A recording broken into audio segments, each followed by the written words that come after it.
Assalamualaikum warahmatullahi wabarakatuh. Kami dari kelompok 3 toksikologi ingin mempresentasikan hasil diskusi kami tentang toksikologi organ dan sistem organ mengenai sistem saraf dan sistem kardiovaskular. Kelompok kami terdiri dari Diana Saputri, Nida Nurhidayah, Pika Dujayanti, dan Tanti Purwanti. Apa itu toksikologi? Toksikologi adalah ilmu pengetahuan mengenai kerja senyawa kimia yang merugikan terhadap organisme hidup. Definisi lain dari toksikologi ialah sebagai kajian tentang hakikat dan mekanisme efek toksik berbagai bahan terhadap makhluk hidup dan sistem biologik lainnya. Menurut beberapa sumber, toksikologi merupakan cabang dari farmakologi tentang interaksi antara senyawa kimia dan organisme hidup. Menurut Paracelsus, sola dosis facit venenum artinya kehadiran suatu zat yang potensial toksik di dalam organisme belum tentu menghasilkan keracunan, tergantung dari besar atau kecilnya dosis suatu zat yang digunakan atau terpejam ke dalam tubuh. Sistem saraf manusia. Sistem saraf manusia merupakan jaringan-jaringan saraf yang saling berhubungan, sangat khusus dan kompleks. Sistem saraf ini mengkoordinasikan, mengatur, dan mengendalikan interaksi antara seorang individu dengan lingkungannya. Sistem tubuh ini juga mengatur aktivitas sebagian besar sistem tubuh lainnya. Bagian-bagian saraf itu ada susunan saraf somatik, adalah susunan saraf yang mempunyai peranan spesifik untuk mengatur aktivitas otot sadar atau serat lintang. Susunan saraf otonom adalah susunan saraf yang mempunyai peranan penting mempengaruhi pekerjaan otot influenter atau otot polos yang bekerja secara otomatis atau tidak sadar seperti jantung, hati, pankreas, jalan pencernaan, kelenjar, dan lain-lain. Sistem saraf terdiri dari sel-sel saraf atau neuron dan sel-sel penyokong atau neuralgia dan sel Schwann. Kedua jenis sel tersebut sangat erat kaitannya dan terintegrasi satu sama lain membentuk satu unit.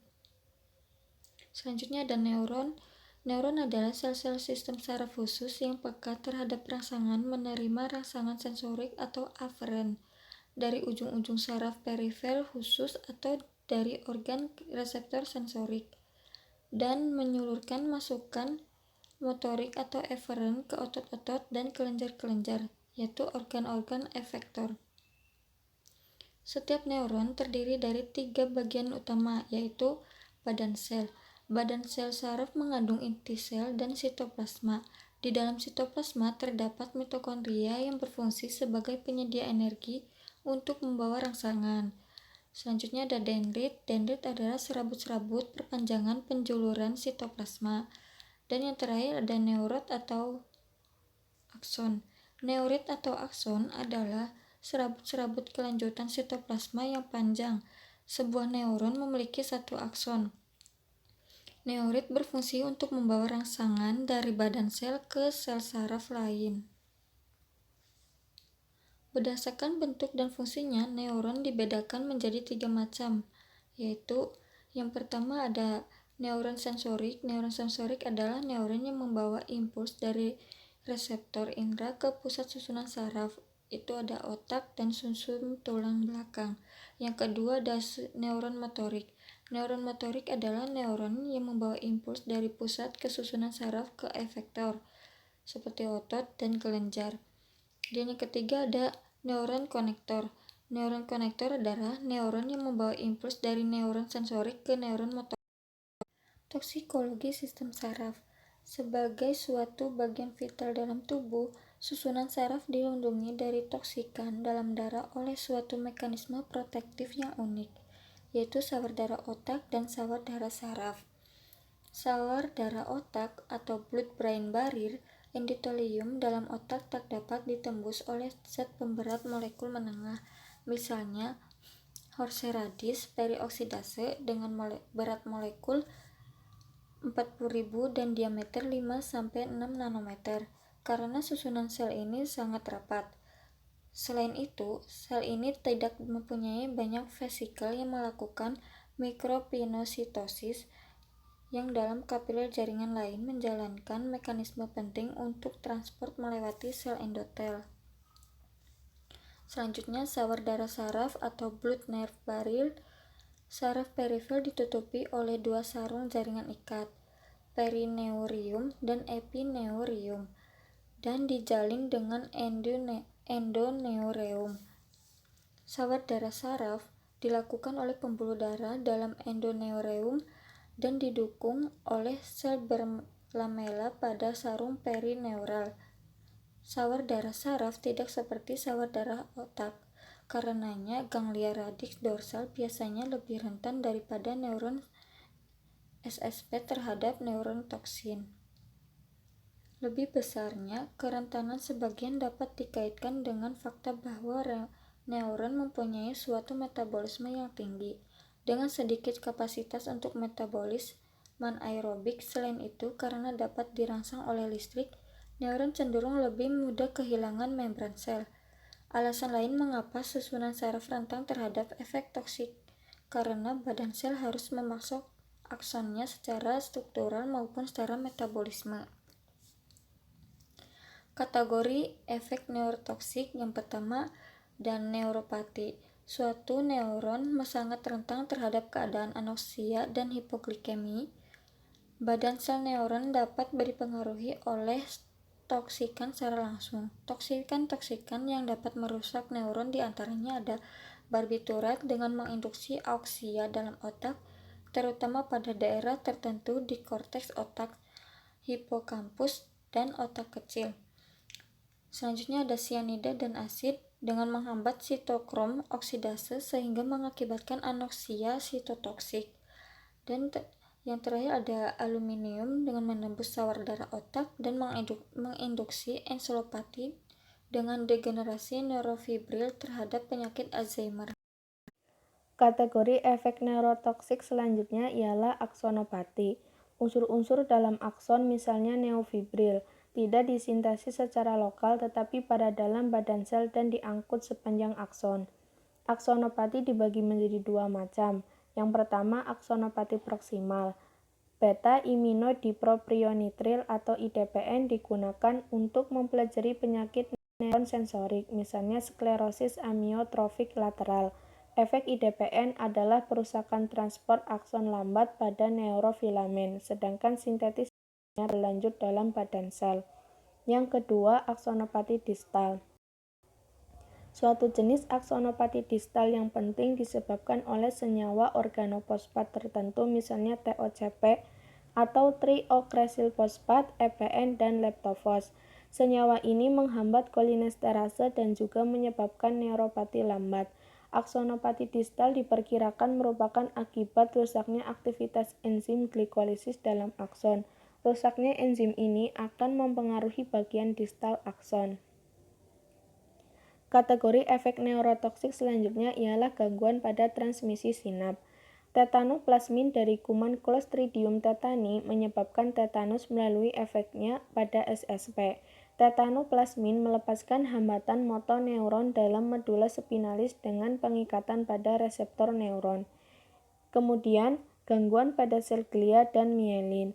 Neurotoksik jenis ini antara lain adalah timbal yang mempengaruhi sel sehwan dengan mengganggu transport CA2+-nya. Zat penyebab hipokolesterolemia misalnya triparanol yang merusak sarung mielin karena tingginya kandungan lipid pada mielin. Toksik difteria menyebabkan disemilasi. Yang selanjutnya ialah toksisitas kardiovaskuler. Sistem kardiovaskuler merupakan organ sirkulasi darah yang terdiri dari jantung, komponen darah, dan pembuluh darah yang berfungsi memberikan dan mengalirkan suplai oksigen dan nutrisi ke jaringan tubuh yang diperlukan dalam proses metabolisme tubuh. Ada 3 bentuk penyakit kardiovaskular, yakni penyakit jantung koroner, penyakit cerebrovaskular, dan penyakit vaskular perifer. Penyakit jantung koroner ialah penyakit pembuluh darah yang mensuplai jantung. Pembuluh darah ini disebut pembuluh darah koroner. Arteriosklerosis adalah penyakit paling umum dari penyakit jantung koroner. Aterosklerosis adalah pengerasan dan penyempitan pembuluh arteri koroner jantung. Yang kedua, penyakit cerebrovaskular adalah penyakit pembuluh darah yang mensuplai otak. Implikasinya meliputi transient ischemic attack atau kerusakan sementara pada penglihatan, kemampuan berbicara, rasa, atau gerakan. Yang ketiga, penyakit vaskular perifer atau peripheral vascular disease dan disingkat dengan PVD. Adalah penyakit pembuluh darah yang mensuplai tangan dan kaki yang berakibat rasa sakit yang sebentar, datang dan pergi, serta rasa sakit karena kram otot kaki saat olahraga. Di samping pembagian tersebut, penyakit kardiovaskuler dapat berupa penyakit jantung bawaan, stroke, gagal jantung kongestif, penyakit vena dalam, penyakit jantung rematik, penyakit kardiovaskular lain. Golongan obat kardiovaskular antara lain antiangina, antiaritmia, glikosida, dan antihipertensi. Contoh obat dari golongan diuretik yaitu manitol.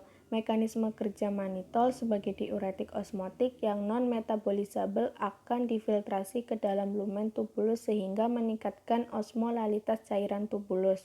Hal ini berakibat terjadinya ketidakseimbangan reabsorpsi cairan sehingga ekskresi air yang meningkat dan disertai dengan ion Na+.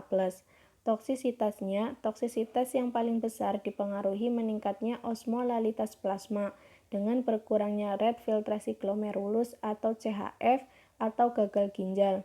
Manitol terbesar di ECF. Hal ini menyebabkan keluarnya air dari sel ke ECF menyebabkan gagal jantung berat. Pada sisi lain, perpindahan air dari sel menyebabkan hiponatremia.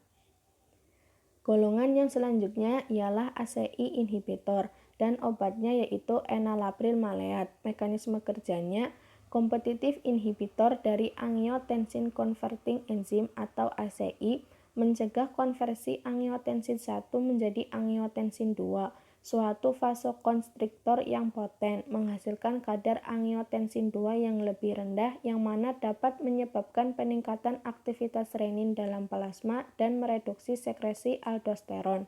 Toksisitasnya, suplemen kalium cotrimoxazole dengan dosis tinggi, angiotensin 2 reseptor antagonis contohnya candesartan, losartan, irbesartan atau diuretik hemat kalium dengan obatnya amilorid, spironolakton, triateran dapat menghasilkan kadar kalium dalam darah bila dikombinasi dengan enalapril. Efek ACI inhibitor dapat ditingkatkan oleh penotiazin atau probenecid. Kadar kaptopril meningkat. ACI inhibitor dapat meningkatkan konsentrasi dalam serum obat litium. Diuretik dapat meningkatkan efek hipotensi dengan ACI inhibitor dan meningkatkan hipovolemia yang potensial menimbulkan adverse renal effect dari ACI inhibitor. Allopurinol dari ACI inhibitor dapat meningkatkan resiko hipersensitivitas bila digunakan bersamaan. Kemudian kalium klorida. Mekanisme kerjanya yaitu mengatasi kekurangan atau penurunan kadar kalium darah. Penggantian kehilangan kalium terutama diperlukan pada penggunaan digoxin atau obat-obatan anti-aritmia. Hal ini karena kekurangan kalium dapat menginduksi aritmia. Yang kedua, pada pasien dengan hiperaldosteroni sekunder, misalnya stenosis arteri ginjal, sirosis hati, sindrom nefrotik, dan gagal jantung yang berat. Yang ketiga, pada pasien yang banyak kehilangan kalium melalui feses, seperti diare kronik yang berhubungan dengan intestinal malabsorpsi atau penyalahgunaan laksatif. Toksisitasnya, diuretik hemat kalium, substitusi garam, ACI inhibitor, siklosporin, dan obat yang mengandung kalium seperti garam kalium dari penisilin, kerusakan ginjal yang berat kadar plasma kalium di atas 5 mmol per liter, serum kalium dalam darah tinggi.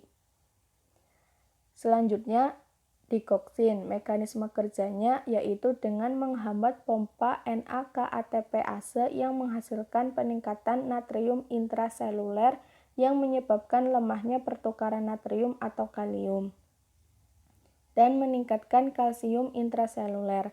Hal tersebut dapat meningkatkan penyimpanan kalsium intraseluler di sarkoplasmik retikulum pada otot jantung dan dapat meningkatkan cadangan kalsium untuk memperkuat dan meningkatkan kontraksi otot. Toksisitas dikoksin.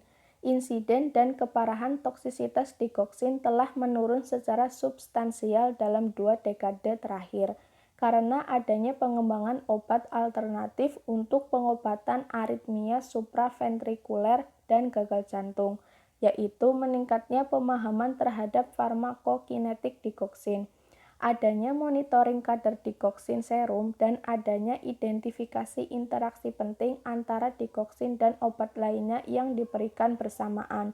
Namun demikian, pengakuan toksisitas dikoksin tetap menjadi pertimbangan penting dalam diagnosis diferensial aritmia dan gejala neurologis dan gastrointestinal pada pasien yang menggunakan glikosida jantung. Terima kasih. Sekian dari presentasi kami. Apabila ada kesalahan, kami mohon maaf. Wabillahi taufiq wal hidayah. Wassalamualaikum warahmatullahi wabarakatuh.